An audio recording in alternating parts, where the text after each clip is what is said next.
Are you as pumped up as I am to see the Captain Marvel movie? Then stay tuned because I'm going over her comic counterpart's history. But first I want to know, who is your favorite superhero? You have McGann, the fangirl. Make sure you subscribe and check back every week for new fandom videos.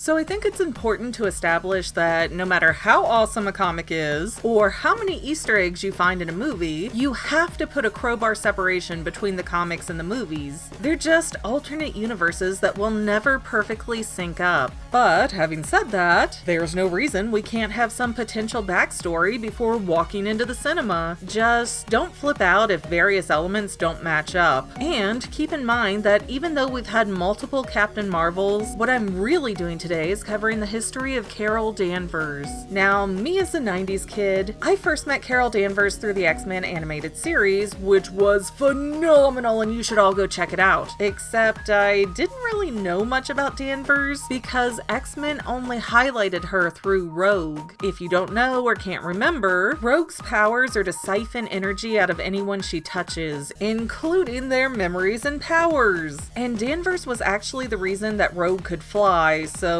yeah, they didn't have a friendly relationship to say the least. But ever since then, I've always had an interest in the almost secretive backstory of this minor character in one of my favorite cartoons. So let's get into the history of Captain Marvel, or rather, the history of Carol Danvers. Carol Danvers first appeared in Marvel's Superheroes number 13 from March of 1968. She was a security officer in the Air Force and happened to be put in charge of Dr. Walter Lawson, aka Captain Marvel. Yeah, the Marvel mantles have been through more gender swaps than a Dragon Con cosplay contest. But the Dr. Lawson Captain Marvel was a full-on Kree alien, basically hiding among the humans. And on one unfortunate, or maybe fortunate day, depending on how you look at it, Lawson and Danvers were caught in an explosion in Captain Marvel number 18 from November of 1968. And that explosion ultimately passed Kree DNA into Danvers and gave her some pretty hefty superpowers, including a seventh sense, which is like a souped up version of Spidey sense, strength, endurance, and yeah, basically anything you can remember 90s Rogue doing, that was all Miss Marvel. But we readers wouldn't know much about Danvers' powers until January 1977 when Miss Marvel number 1 was released. The standalone series didn't last very long, but Miss Marvel did manage to become a staple on the Avengers team starting in May of 1978 with The Avengers 171. But the turmoil wasn't over for Miss Marvel yet, because in October 1980, The Avengers 200 put Danvers in a very unsettling storyline that ultimately got her booted from the series.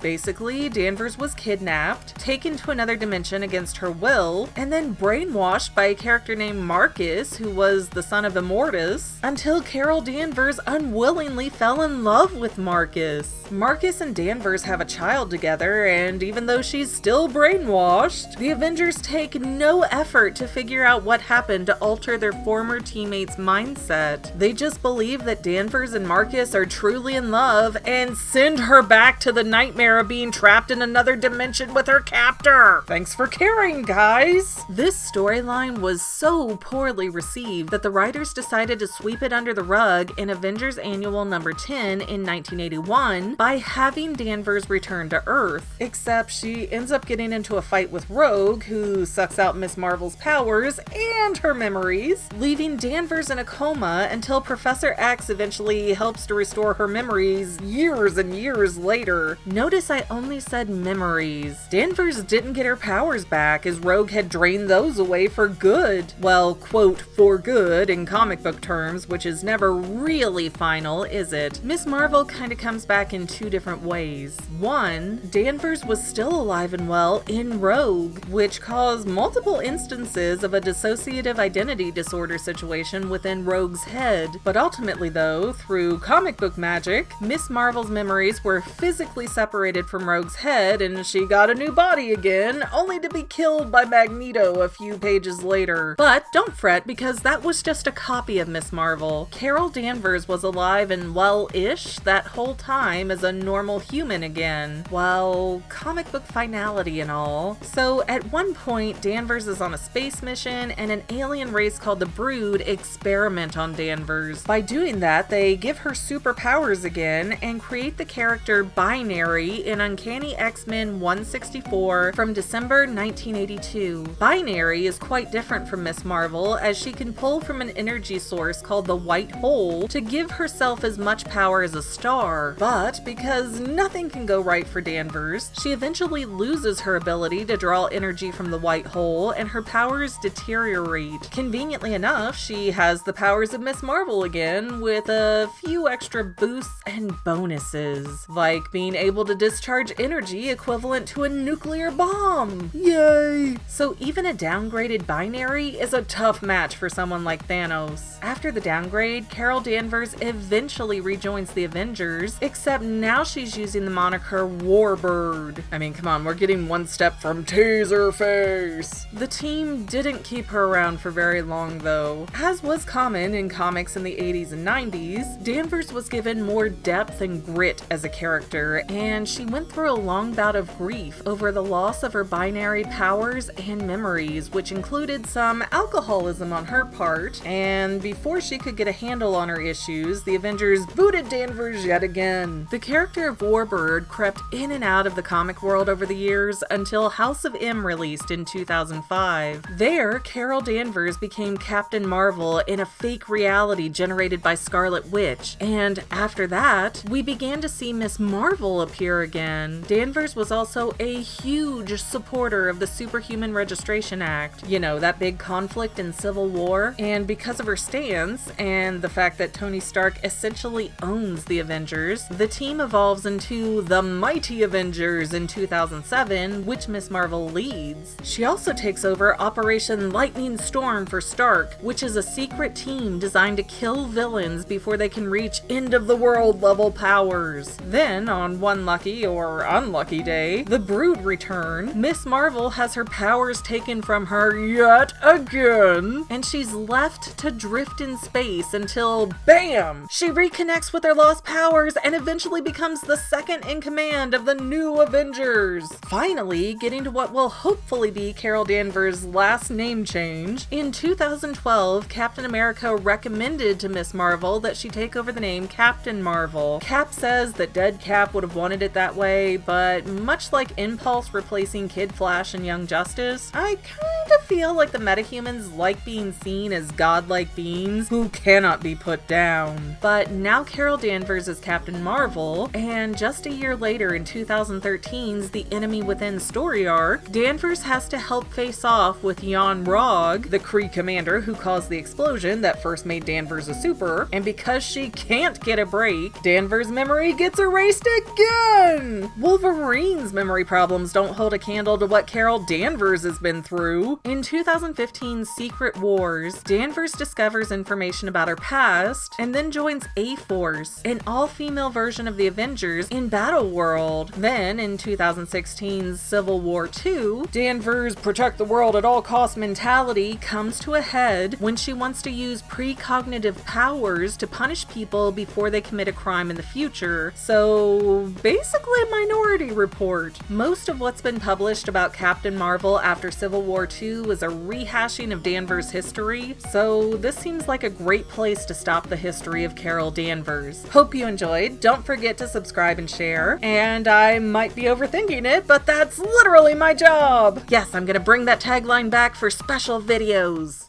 Well, that's all I have for now, but this video's not quite over yet. I get a lot of comments that say, do a theory on this topic, but I've already done those theories. So please consider going to my main channel page and clicking on the video tab so that way you can see everything I've done. You will probably find a lot of things you like that you never even knew that I posted. I want to let you know that I also have two other channels, Say Halo Goodbye Gaming and the Fanily Family Vlogs. Thank you so much for watching, and I hope you enjoyed enough to hit subscribe and share. I can use all the help I can get to let other people know that this channel exists. And if you made it this far, leave me a comment that says something like, "Hey, I made it to the end," and then let me know what kind of videos you want to see in the future. I can't make any promises, but the more people that request something, the more I can look into it. Okay, well, I love you. I'll see you in the next video.